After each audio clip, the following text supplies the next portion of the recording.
ঢাকার সাথে সহজ যোগাযোগ ও শ্রমিক সহজলভ্যতার কারণে ময়মনসিংহের ভালুকা ও ত্রিশালে গড়ে উঠেছে ছোট বড় অসংখ্য শিল্প কারখানা। আইন অনুযায়ী এসব কারখানায় থাকতে হবে বর্জ্য পরিশোধনাগার, কিন্তু বাস্তবে অনেক কারখানার নেই ইটিপি, আর যাদের আছে তারা রাতের অন্ধকারে বন্ধ রাখে ইটিপি। ফলে ডাইং ওয়াশিং কারখানার অপরিশোধিত কালো ও দুর্গন্ধমুক্ত পানি সরাসরি পড়ছে শিল্পাঞ্চলের আশেপাশের নদ নদী ও খাল বিলে। ১.৫ দশক আগেও এসব নদ নদী ও খালে চলত পালতোলার নৌকা, ছিল স্বচ্ছ পানি। আজ শিল্প বর্জ্যের দূষণে সেই দৃশ্য শুধু স্মৃতি। স্বচ্ছ পানি আলকাতরার মতো রং ধারণ করেছে, ছড়াচ্ছে তীব্র দুর্গন্ধ, নেই মাছ। জলাশয়ের পানি কৃষিকাজে ব্যবহার অনুপযোগী হয়ে পড়ছে। পানির সংস্পর্শে দেখা দিচ্ছে চর্মরোগ। স্থানীয়রা বলছেন, নদী থেকে মাছ ধরা তো দূরের কথা, দুর্গন্ধের কারণে কাছেও যাওয়া যায় না, ফসল নষ্ট হয়ে যাচ্ছে, গ্রামীণ জীবিকা হুমকির মুখে। এই পানিটা ফ্যাক্টরির কারণে নোংরা পরিবেশ থাকে, পানিটা কালো কুচকুচা হয়ে যায়।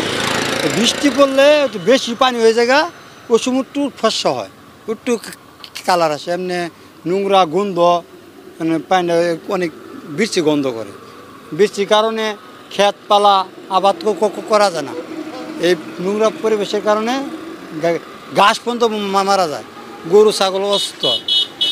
এই নদীর পানিতে গোসল তো দূরের কথা, আমরা যদি হাত পাও ধুই তাহলে হাত পায়ে চুলকানি বা অ্যালার্জি শুরু হয়ে যায়। আর এই নদীর দুই পাশে যেহেতু ফসলি জমি, আমরা যদি এখান থেকে সেচ প্রকল্প হিসাবে সেচ করে জমিতে পানি দেই, তাহলে সেই জমির যে ফসল উল্টা আরও মারা যায়, কারণ এই নদীর পানি অনেক দূষিত। এখান থেকে আমরা গাড়ি নিয়ে আসা যাওয়া করি, পানির দুর্গন্ধে আমাদের সমস্যা হয়। স্কুলের বাচ্চাগুলাহান যাই, বাচ্চাগুলাহানের সমস্যা হয় দুর্গন্ধের কারণে। পানিটা প্রচুর গন্ধ আসে, ময়লা পানির, কাপড়ের পানি, সব কোনি মেডিসিন মারা পানি এই নদী দিয়ে আসলে পরে এই যাওয়া আসা করা যায় না, শুধু দুর্গন্ধ। এইখানে যেই নদীটা দেখতেছেন, খালটা দেখতেছেন, এটা আশেপাশে যত ইন্ডাস্ট্রি আছে বেশিরভাগের মধ্যে কিছুটা অনেকগুলো আছে যেগুলো ছাড়পত্র ছাড়া এগুলা ইন্ডাস্ট্রিগুলো গড়ে উঠতেছে, যার কারণে সমস্ত এরিয়ার দূষিত পানিগুলো এই নদী দিয়ে আসতেছে, যার কারণে পরিবেশ দূষিত হচ্ছে এবং নদীর পানিটা অল টাইম কালো থাকে। মনে করুন যে বাসা বাড়িতে অনেক সময় বাজারেও মাছ পাওয়া যায় না, একটা জাল লই আইলে মনে করেন দুলাদলি মাছ যাই হচ্ছে ভালো সুস্বাদু লাগছে মাছ, কিন্তু অন্য মাছ দূরের কথা পোকামাকড়ও নাই, কি খাইব, কি খাওয়াই পোলাপান। নাগরিক নেতারা বলছেন, জলাশয় দূষণকারী শিল্প কারখানার বিরুদ্ধে ব্যবস্থা নিতে অবিলম্বে জাতীয় নদী রক্ষা কমিশন আইন বাস্তবায়ন করছে। যে কোনোভাবে নদীর পানিকে দূষিত করা এটি আইনত দণ্ডনীয় এবং এটিকে দেখভাল করবার দায়িত্ব হচ্ছে সরকারের। তো সরকারের বিভিন্ন প্রশাসন আছে, তো যারা আছে নদীকে দেখভাল করবার জন্য, নদীকে সুরক্ষা দেওয়ার জন্য।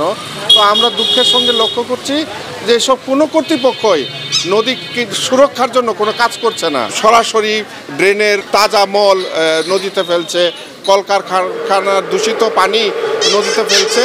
তো এটি নদী আইনে এটি একটি দণ্ডনীয় অপরাধ। যারা এটি করছে তাদের বিরুদ্ধে যথাযথ শাস্তির ব্যবস্থা করতে হবে এবং নদীতে দূষিত পানির রোধ করতে হবে।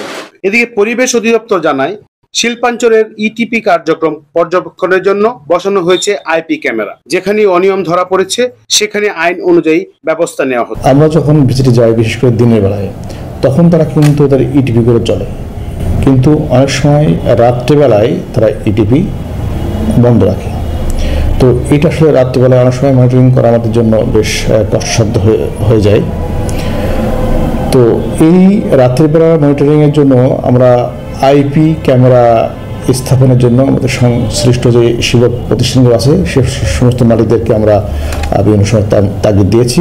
আমরা সেখানে মোবাইল কোড করতে পারি আমরা কয়েকটা ইস্যুতে, এবং সেখানে আমরা এনফোর্সমেন্ট কার্যক্রম করতে পারি, সেখানে আমরা বিদ্যুৎ এবং গ্যাস সংযোগ বিচ্ছিন্ন করতে পারি, এবং একই সাথে সেখানে আমরা ক্ষতিপূরণ আদায় করতে পারি। আধুনিক নগরায়নের নামে পরিবেশ ধ্বংসকারী শিল্প কারখানার বিরুদ্ধে কঠোর হবে সংশ্লিষ্ট কর্তৃপক্ষ, এমনটাই প্রত্যাশা ময়মনসিংহবাসীর। Mohammad Abul Mansur, Asian TV, Mymensingh.